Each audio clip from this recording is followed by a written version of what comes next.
As Christian Scientists, do we spend too much time listening to other people's opinions of Christian Science, even mine, rather than going to the books? Hi, my name is Julie. I grew up in the Christian Science church and religion, and after 40 years, I went my own way, and I feel like that got me back to real Christian Science.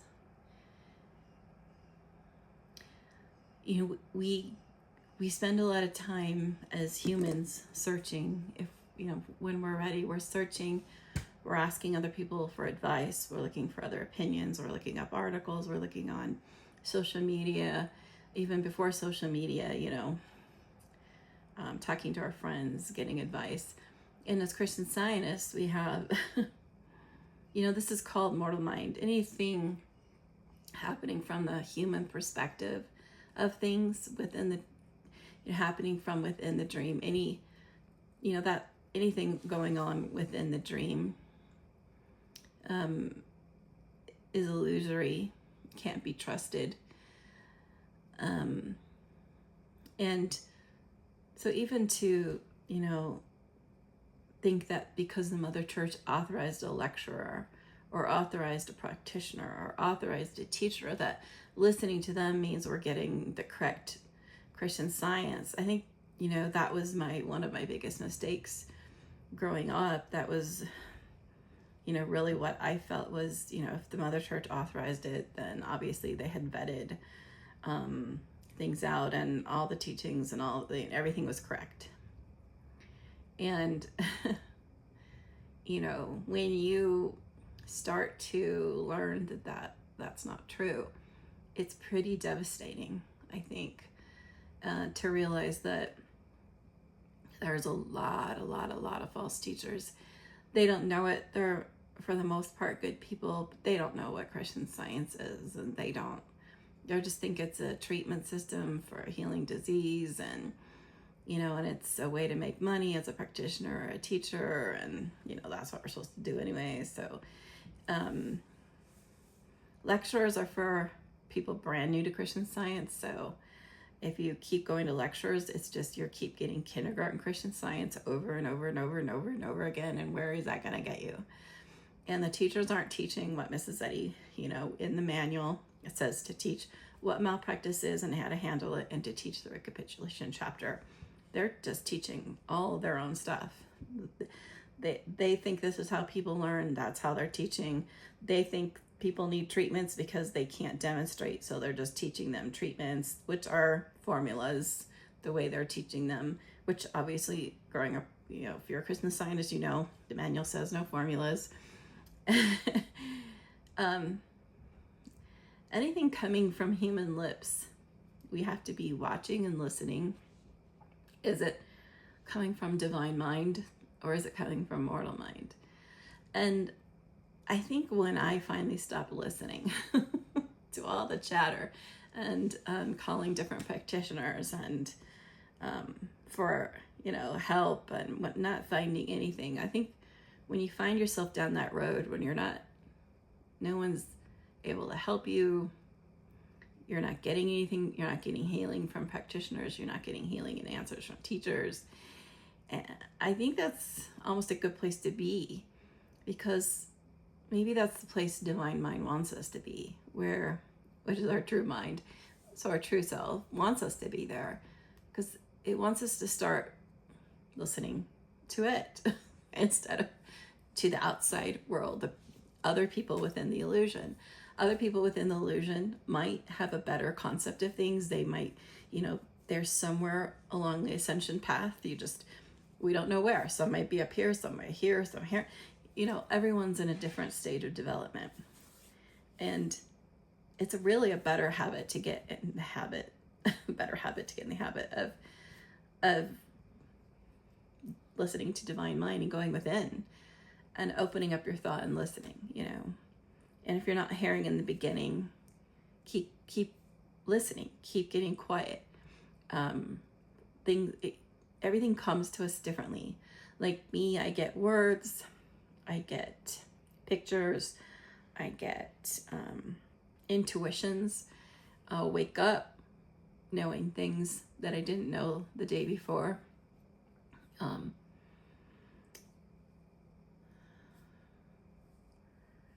other people in my family get it differently. I think everyone hears differently. And it's getting used to how Divine Mind is talking to you and how you're listening. And it gets clearer and clearer as you start getting the cobwebs. As the Divine Mind starts pointing out the cobwebs, the blockages to your thinking, the, sticky points where you're stuck in the mortal dream, as Divine Mind keeps pointing them out to you, and you keep, oh yeah, and you let those things go.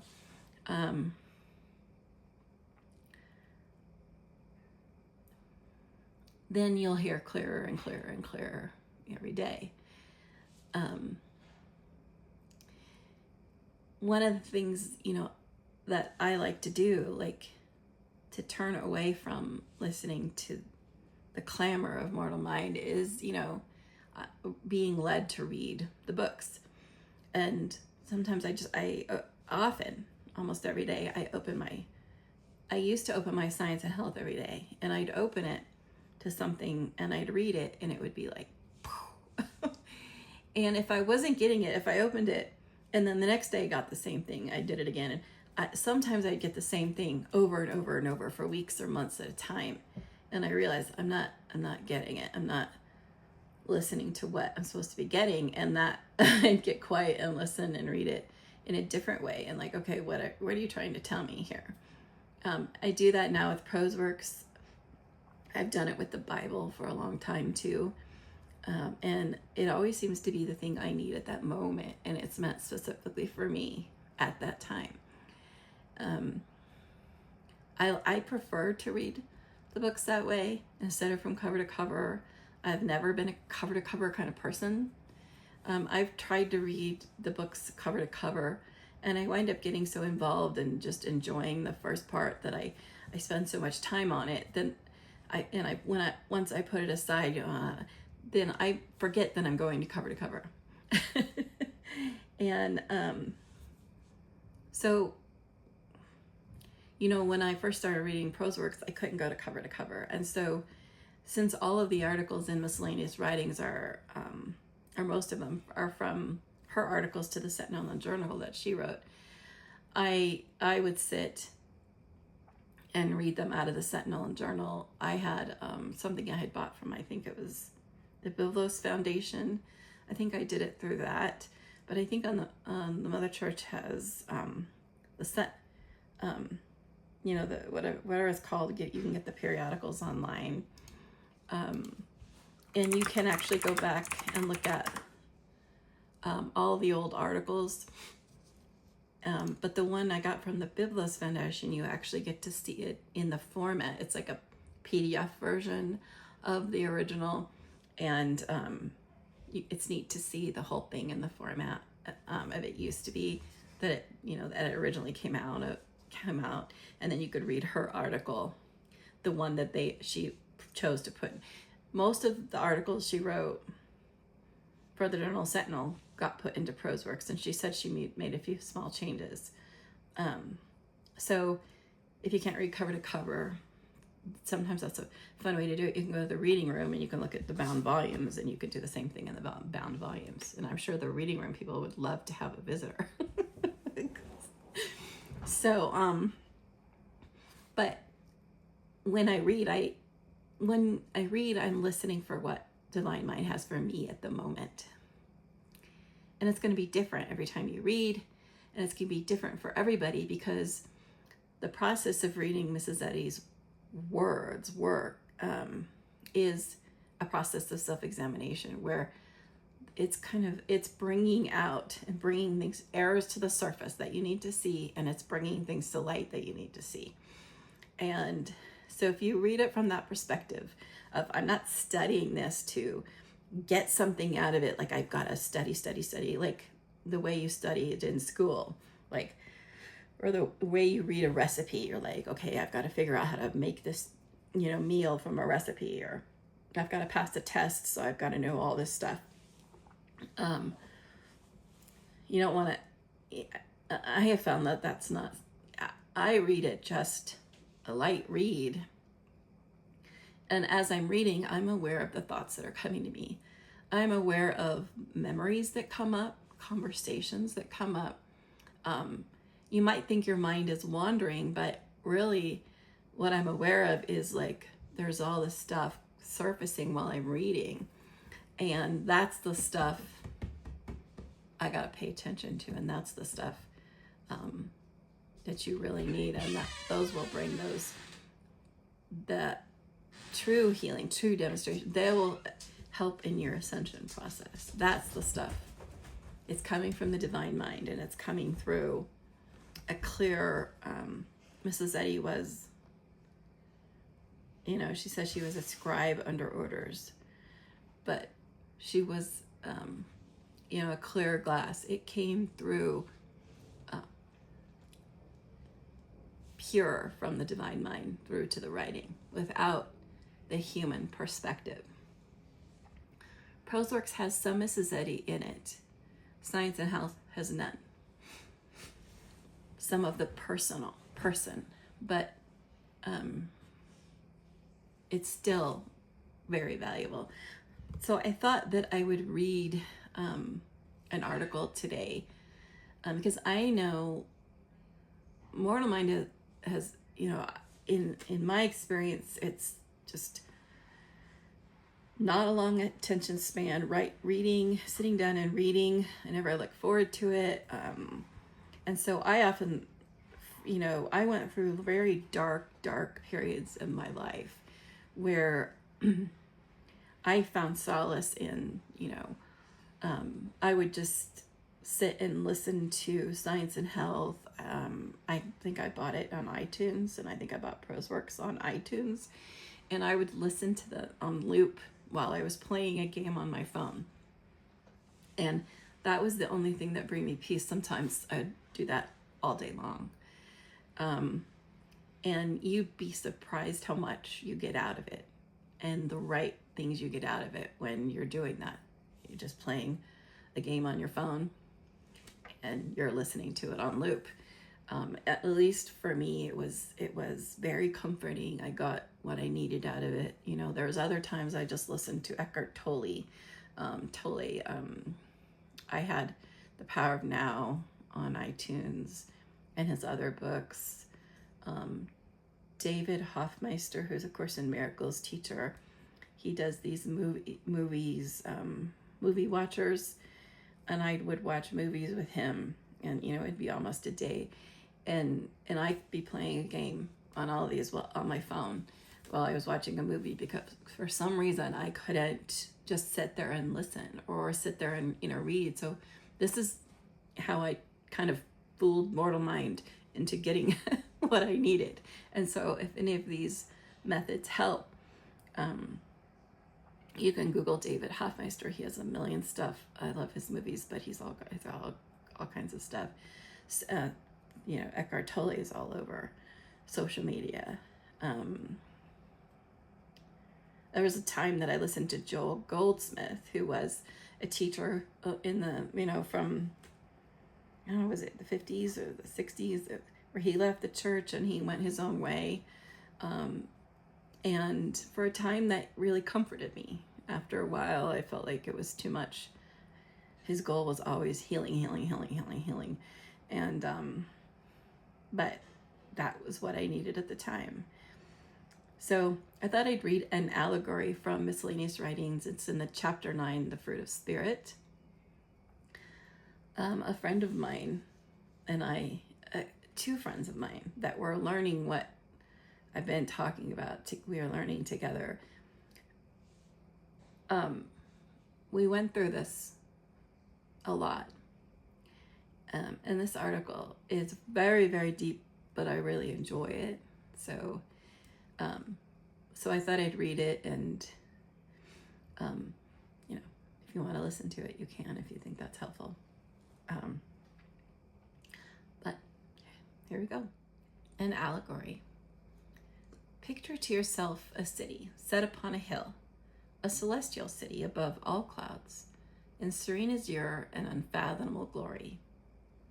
having no temple therein, for God is the temple thereof, nor need of the sun, neither of the moon, for God doth lighten it. Then from this sacred summit, behold a stranger wending his way downward, to where a few laborers in a valley at the foot of the mountain are working and watching for his coming. The descent and ascent are beset with peril, privation, temptation, toil, suffering. Venomous serpents hide among the rocks. Beasts of prey prowl in the path. Wolves in sheep's clothing are ready to devour. But the stranger meets and masters their secret and open attacks with serene confidence. The stranger eventually stands in the valley at the foot of the mountain. He saith unto the patient toilers therein, What do ye here? Would ye ascend the mountain, climbing its rough cliffs, hushing the hissing serpents, taming the beasts of prey, and bathe in its streams, rest in its cool grottos, and drink from its living fountains? The way winds and widens in the valley. Up the hill it is straight and narrow, and few there be that find it.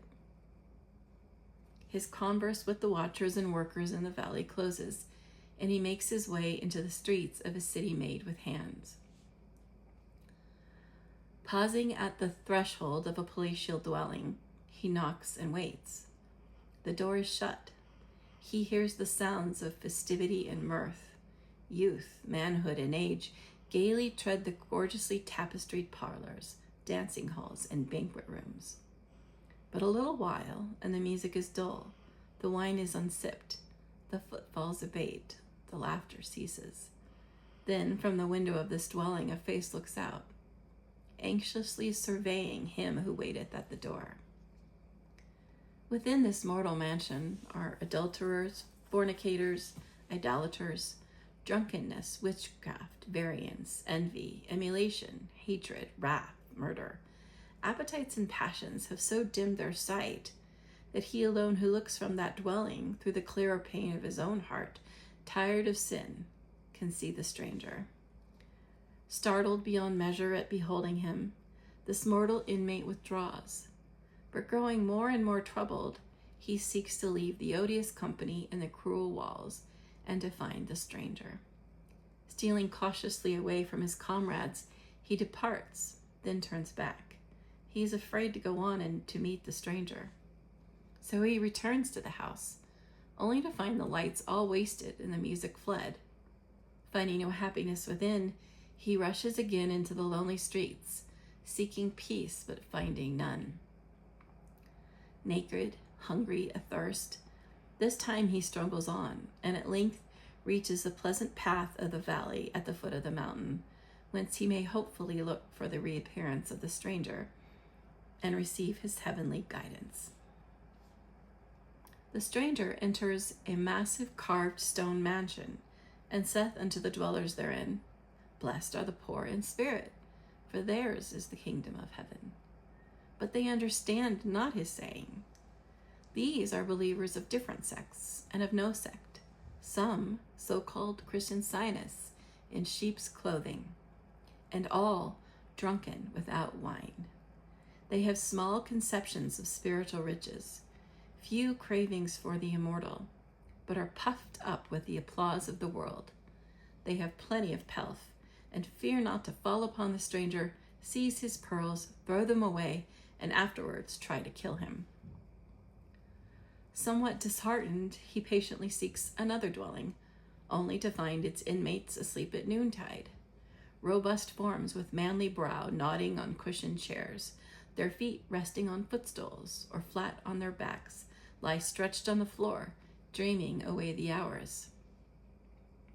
Balancing on one foot, with eyes half open, the porter stands up in blank amazement and looks at the stranger, calls out, rubs his eyes, amazed beyond measure that anybody is animated with a purpose and seen working for it.